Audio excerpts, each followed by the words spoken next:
Hey guys, welcome to another episode of LFA's Chop Shop. This week I'm going to roll my ankle and then we're going to work on this truck and we're going to do some brakes and we're going to make the shifter happen.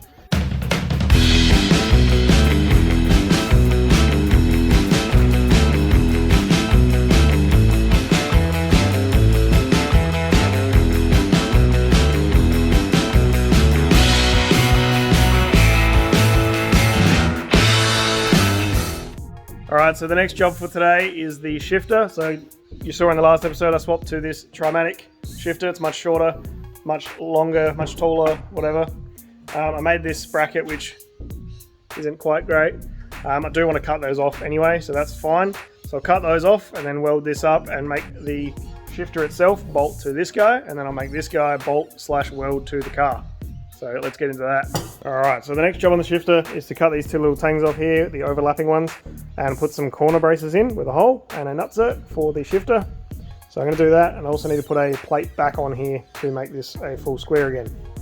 So I'll chuck you on time lapse and I'll get that started.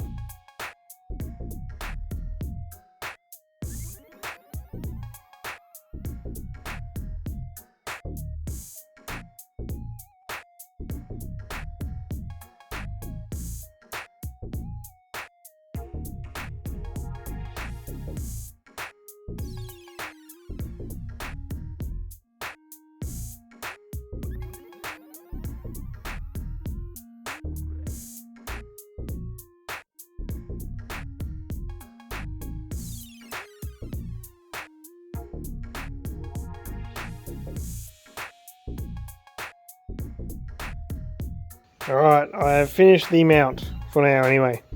So I've got the 4 bolts that bolt into some nutserts which are in plates on the bottom. Something like that. It's a little bit agricultural, but it's alright. And then we've got it all nice and skimmed up. There's a little bit of a gap just there, which is not a huge issue. I can put some foam or something in there if it is annoying, but it is also inside the cab entirely, so it doesn't matter.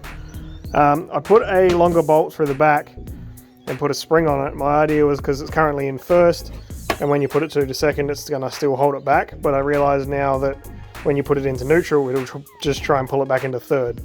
And when you put it in reverse, it'll try and pull it back into third. So it's a bit, probably not going to work, but I can just take it off. So it's not too bad. Just going to take it off like that and then replace this with a smaller bolt. So I'll give it a try. If it doesn't work, that's cool. If it does work, that's even better. So this is all good. It's all lubricated. I put everything back together as best I can, cleaned it all. That's pretty much ready to go back in the truck. I haven't got any plan of attaching it to the actual cab itself yet, but that will come with time. Alright, so another thing that I've done in the last couple of days is fit this door. So when I was doing the original fuse panel and stuff in here, these bolts wouldn't come out, and one of them started spinning and I think one of them stripped. So I've replaced those with some bolts and then ran a tap through the other threads, making it all nice and clean, and then got it all lined up. Some reason I took the latch off, I don't remember why, so I don't know where the door handle is or the latch, but the door does shut pretty good now. It is very old and it's also quite a pain in the ass to adjust that, but got a door that works, so that's good. The panels and the switches and stuff that were here are not going to be there anymore. I don't know where I'm going to put them yet, but not there. So then coming back to the shifter, I'm going to make some little 90-degree brackets to hold it up just off the floor a bit. And then probably one off the front going straight down, or 1 or 2 off the front. So I'm going to work on that now. I'm just going to get the measuring stick out and start fiddling. Alright, and just like that, a few minutes of work. We've got some little pedestals. So I'm going to bolt this straight through to the framework I made in a previous episode. And then I'm going to make a bar that comes over here, it comes down and then goes onto the same angle as this piece here. And then bolts through probably some nutserts as well. I'll make 2 of those and then that should be pretty sturdy, I would think. So we'll see how we go. It might not be strong enough, but I think it's probably just as strong as it ever would have been in a car. So then you still got clearance for the handbrake, and then the shifter doesn't hit the dash anymore, which I can't do that right now, but you could see that if even on that angle, it's not going to hit the handbrake, it's not going to hit the dash. Plenty of room. So let's get onto the front half of this mount. Got it all in there, got it on some pedestals. Nothing is bolted in yet, but you can see how that sort of lines up. So I put a couple of bolts down the bottom on either side and a couple of bolts on the back on either side, and it'll be pretty good. Clears the seat by a smidgen and clears the handbrake and everything and looks pretty good. I'm yet to get in there and test it, but I was in there a couple of weeks ago and that's right where I wanted it. So that's looking pretty good. Need to make some kind of like fabric boot to make it look not so janky, but other than that, it looks pretty good. On to the next thing. Alright, after a lot of researching and running around, that's just wheel bearing grease. I've got a brake kit that I think will work. So these are that part number, and they're off a Triton. So they're 6 stud. The offset's about 45mm. They're really thick, they're like 28 or something like that. So they're a good size. The hub I've just dropped off to get machined, get that wheel bearing race fixed up. I've also got wheel bearings, only 2 of because the other 2 were with the machinist. So he's going to turn down the outside diameter of the hub and get it to center in this disc as well. So it's only a little bit off, but it just doesn't fit currently. So we'll take a little bit off there and it should work out sweet. I've also just ordered longer studs. So when you put a disc on from the front, you lose however much however thick the disc is, you lose that much thread. So to keep this thing safe, I've bought longer studs and new nuts. So put 12 of them on. They should be here tomorrow. And then once the hubs are done and they're all fixed for the bearings and they're all machined down, they should fit on here. So the next step is to then find a caliper.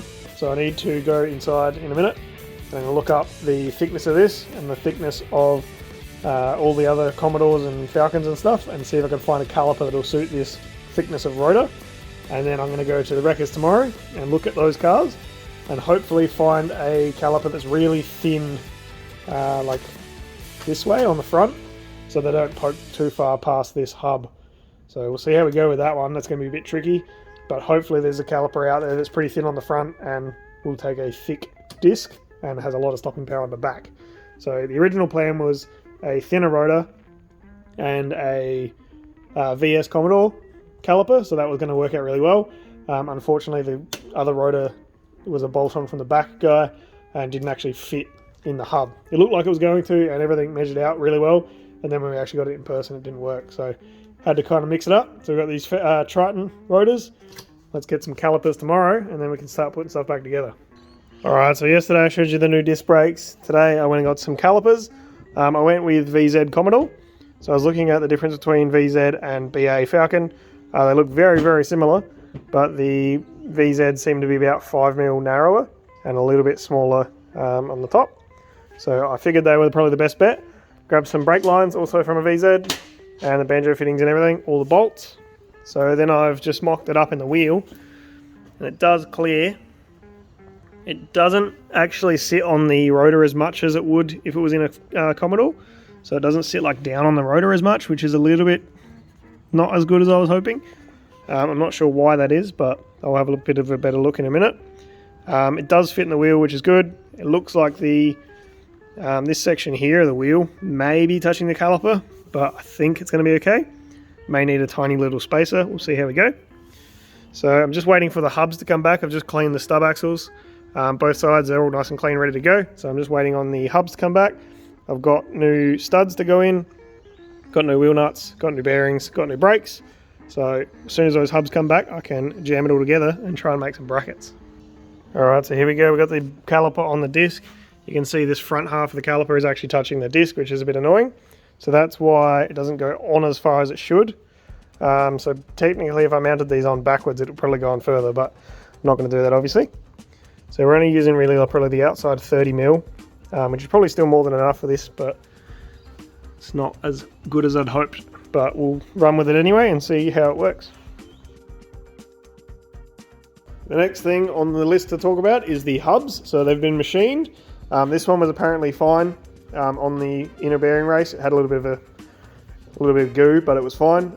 He's taken a skim off of it. They also went round, which is good.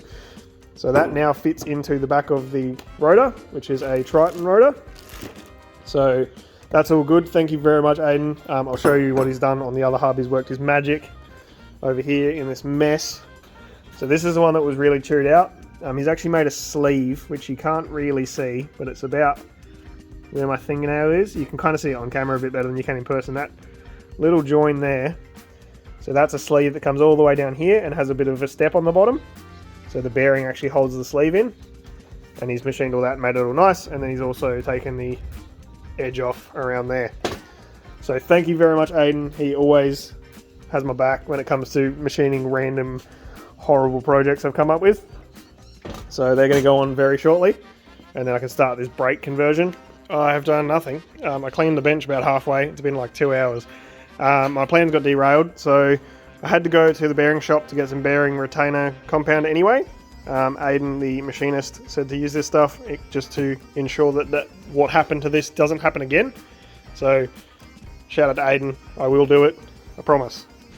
Then I had to go swap over some copper washers for the brake lines. So the end of the Commodore brake line has this flat like banjo bolt guy on the side, so replace those. Then while I was at the bearing place, I decided to try and get some seals, some proper seals instead of these floating metal hub ring guys. So this should fix my problem, or what could be a possible problem, those things. And then I'm having some issues with an upcoming trip, so I'm going to do a bit of an adventure. It's like 2,500 Ks, and the tyre shop that has my rims that I just got fixed for the truck have got COVID and they're shut this week. So I'm leaving on Sunday, they open back up on Monday, so I'm trying to sort that out. So I haven't done much, and I've got to go out in like 2 hours to go get a motor for a car that you haven't seen yet. So I'm going to try and get as much of this together and clean as I can. I just realised I forgot to buy a brake cleaner, so that's awesome. I'll just get all this, as much of this together as I can, and show you what I can do today. Alright, I'm not sure if I included this in a video or not. I've got new studs for the hubs, so I'm going to put all these in as well, and just make sure that they're a little bit longer for the discs to go over the front and make everything safe, because I don't want whoever buys this thing to lose a wheel because I didn't replace studs or a bearing or whatever. So it can be sketchy because it's little and stupid, but I don't want it to be sketchy because it's poorly maintained. So new studs.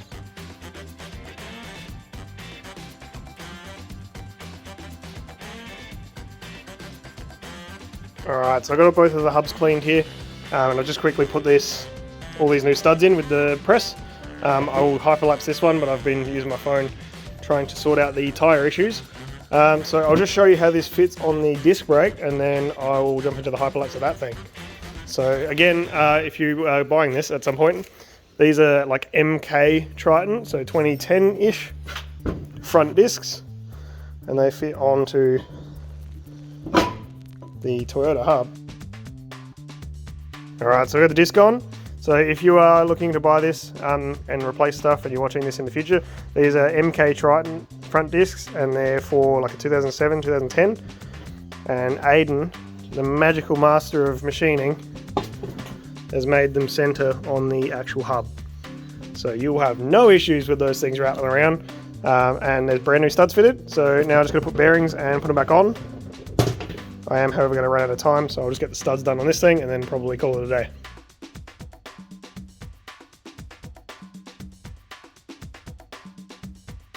So that was pretty quick and simple. Got the hubs all cleaned up, got studs out, studs in, brake discs on. Everything's ready to go. I just got to grease the bearings and then use the bearing retainer and glue those in, and then clean that stub axle, make sure it's all sweet, put the seal in, and then bolt it all up, and then actually I should probably dry fit it all because that's going to be on and off a bunch of times. So I'll probably put it together dry, and then pull it apart and grease it when I'm done, and I've got brake mounts, because this is going to be a bit of a process, I think. So that's probably all I'll get done for today, but I will update you when I get time. Alright, unfortunately that's probably all I've got time for this episode. Thank you very much for watching. Will be more Toyo Ace Minimog stuff very soon. So we'll see you next week.